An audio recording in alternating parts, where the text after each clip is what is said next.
मेरे प्रिय बच्चों, भाइयों, बहनों, कल हमने कर्नल साहब ने जो कुछ मुझे रिद्धियाँ और सिद्धियों के बारे में बताया था, उसका मैंने वर्णन किया था। आज मैं आपको वो बताने जा रहा हूँ कि जब मैं उस प्रश्न को करते हुए थोड़ी मुझे शर्म भी लग रही थी और मुझे हिचकिचाहट भी हो रही थी।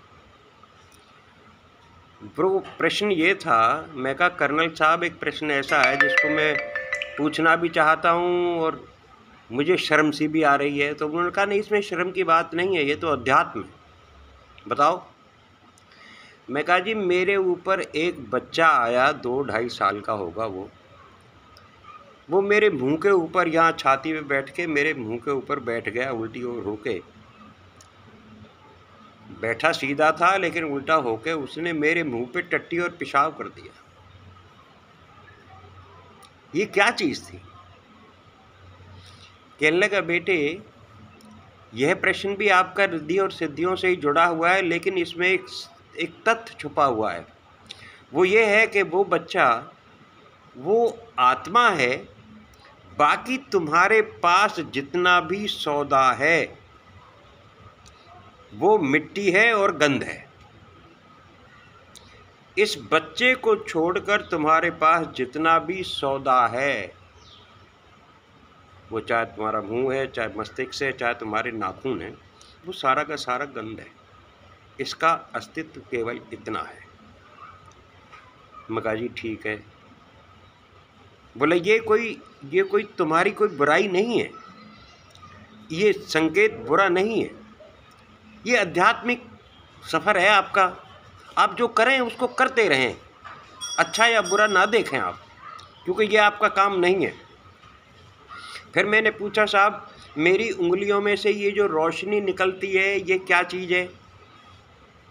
तो उन्होंने मुझे बड़े प्यार से समझाया कि बेटा, ये तुम्हारे भजन की वह अवस्था है जहाँ आपका ऑरा, आपका तेज, आपका ओज अब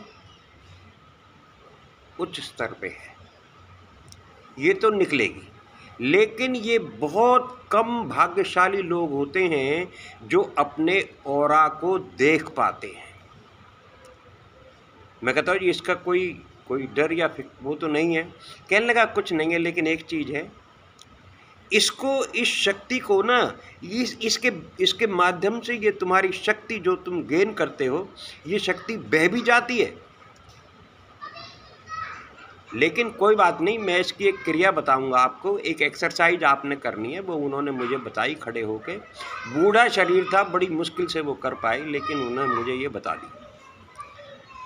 उसके बाद मैंने कहा जी, ये जो गोल्डन रॉड मेरे इसमें माथे में आके आई थी, कहने लगा ये तुम्हारे अंदर एक शक्ति ने प्रवेश किया है, ये भी तुम्हारे इस रिद्धि सिद्धि से ही जुड़ी हुई है। ये गोल्डन रॉड जो तुम्हारे मस्तिष्क में यहाँ घुसी थी, ये भी रिद्धियाँ और सिद्धियों से ही जुड़ी हुई है। इसकी भी चिंता मत करो, ये होता है, ऐसा होगा, और बस और भी बहुत कुछ होगा।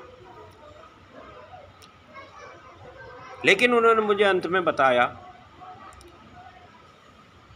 मैंने कहा जी, ये जो युद्ध हो रहा था साधुओं में और दूसरे लोगों में, ये क्या था?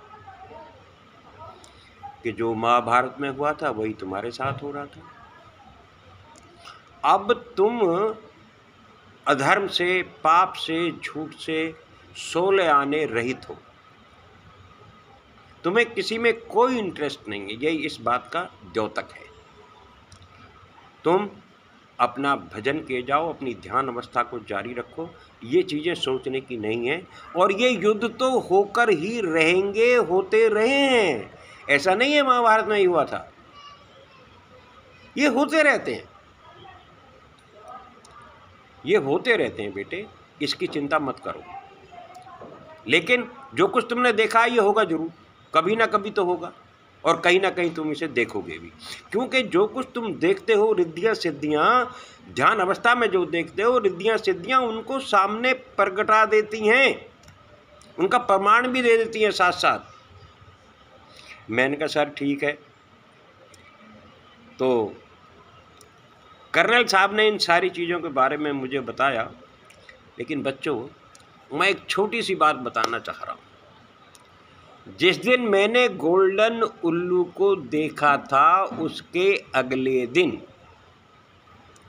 मेरे पास एक यूपी सरकार से एक मैसेज आया कि आपकी ज़मीन एक्वायर हो चुकी है और उस टुकड़े का पैसा आपको, आपका चेक तैयार है, आप उसे आकर ले जाएं।